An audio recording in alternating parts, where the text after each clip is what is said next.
In Iraq's next-door neighbour Jordan, with a population of just 5.5 million, they're currently trying to deal with close to 700,000 Iraqis who fled the daily violence that's tearing their nation apart. In Jordan, Dateline's Olivia Rousset found that this largely unreported human tide, the greatest Middle East refugee crisis in 60 years, is really straining the generosity and the resources of the Jordanian people. And a warning, you may find some of the images in this piece disturbing.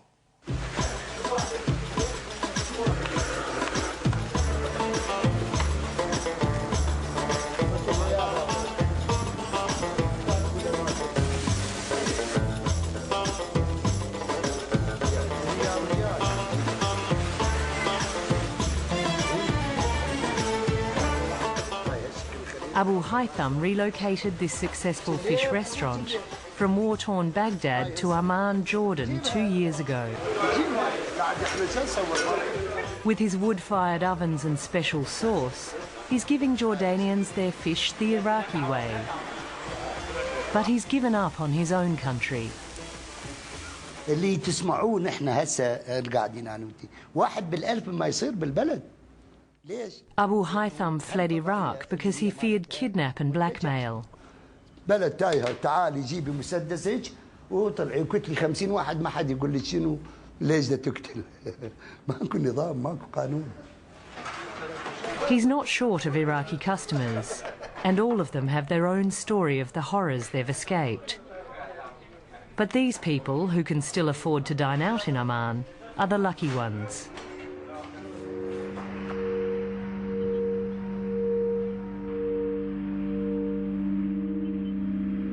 Jordan is now home to more than 700,000 Iraqis. In neighbouring Syria, there are over 1 million. But there are no refugee camps. Instead, whole families are crammed into tiny dwellings throughout poor areas like this. With nowhere else to go, these people are here to stay. Jordan is a country of 5.5 million people. So the introduction of 700,000 people over a period of 4 years is similar to introducing, I don't know, 8 or 9 million people to a country of 60 million in Europe or elsewhere.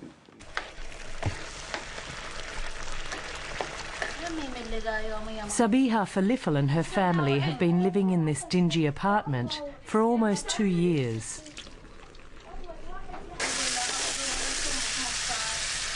Her family manages to eat fairly well, but only because Sabiha buys second-rate market produce. This morning she tried to find cheap potatoes for lunch. بس اليوم ما عندي اشترينا منها هاي هسه الكيلو مالتها ب10 قروش شويه بيها نذب هذا المو زين من عتها ونستعمل على قد الحال على قد الحال. Their 3-month visitor's permit expired long ago, and the family is now here illegally. Sabiha's husband, Abu Maher, was a jeweller in Iraq with his own shop.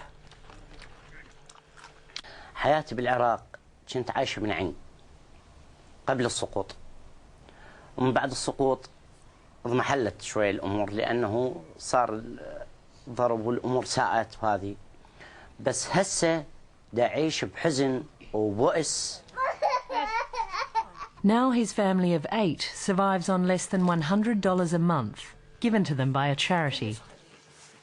زيون مرات مقبط البيبان وحتى الحيطان دا تشوفيها باردة، فخليت هاي البطانيات في سبيل على مود يصير تدفئة أكثر. نجمع نفسنا بنفسنا، ناكل شوي من وقت وننام من وقت في سبيل ندفى بالفراش حتى ما نعلق صوبة وما نصرف نفط. Even so, Abu Maher has no desire to return to Iraq, having escaped after being brutally tortured. أول يوم اللي أذوني به هذا كان كله على الظهر. He and his family are Sabaean, a religious minority that claims to predate Christianity. In the past, Sabaeans lived fairly peacefully side by side with Muslim and Christian Iraqis. Now in Iraq, religious difference is often merely an excuse for extortion and extreme violence. هاي المآسي الحزن اللي دا أشوفها بحياتي كلها. In May 2005, Abu Maher was kidnapped on his way to work. رأسا نزلوا علي بالشتم والحكي الغلط إلى درجة اسكت لا تحكي، أنت صبي نقص، أنت ما لك كلام، هذه أرض الإسلام، أنت ما يصير تعيش عليها. سكتت، فأخذوا الساعة والمحبس. هذا كله ما فاتهم، بقوا يدخنون الجقاير ويطفوها بظهري بالجقاير، عقاب السجاير يطفونها بظهري وأظل أعيط. هذا كله هم من ما فاتهم. بالإضافة إلى هذا قاموا يشوني بالكهرباء وأظل أعيط أبكي، والكيبلات تدق والدفر يشتغل. آخر شيء هذا كله ما فاتهم، بقوا حشت يعني شغلة يعني الإنسان ما يقدر يحكيها، يعني تعسى بشكل، يعني ينزعون ملابسهم ويبولون علي وأني مضروب. After 3 days, his family paid $10,000 US as a ransom and he was released. Abu Maher's nephew took this confronting video soon after he arrived home. He suspects who his captors were, but even in Jordan he's too afraid to tell. His wife Sabiha didn't know what had happened to him. بعدين يلا عرفت من اجانه، من دخل علينا فجأة وهو مضروب ومأذي، يلا عرفت، فأسن وقعت تأذيت، عاد ودوني للمستشفى. The entire family is scarred by his experience. والدي وأنا باعتبار واحد، فأذيته من أذيتي، من تأذى هو الأذية اللي صارت بداخلي، يعني ما أقدر أوصف لكم إياها شلون بأي وضع اللي صارت.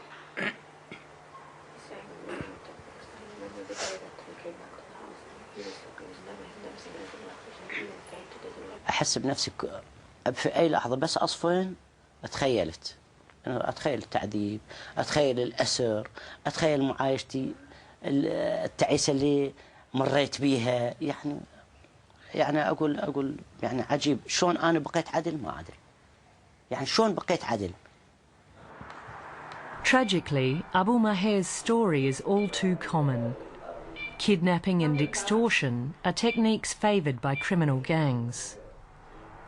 And it seems every Iraqi I meet has been touched by extreme violence. الو حبيبتي،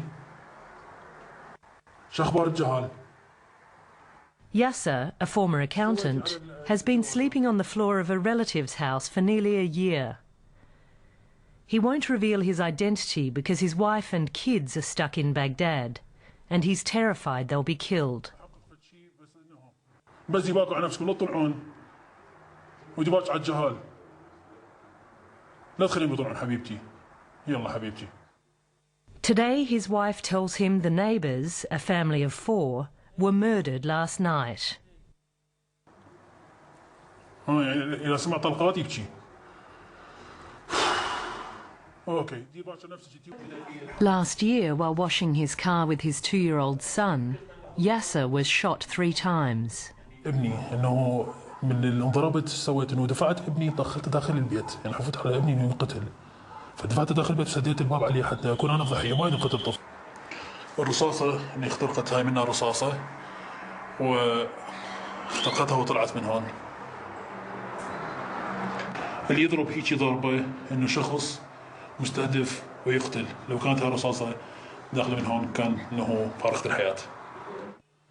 Days after the shooting, Yasser received this letter from a little-known group called the Death Tigers Brigade.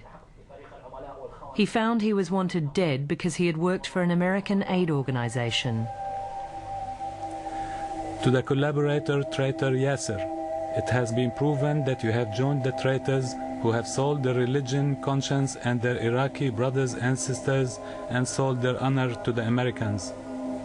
Your punishment, as God has ordained, shall be a degrading death.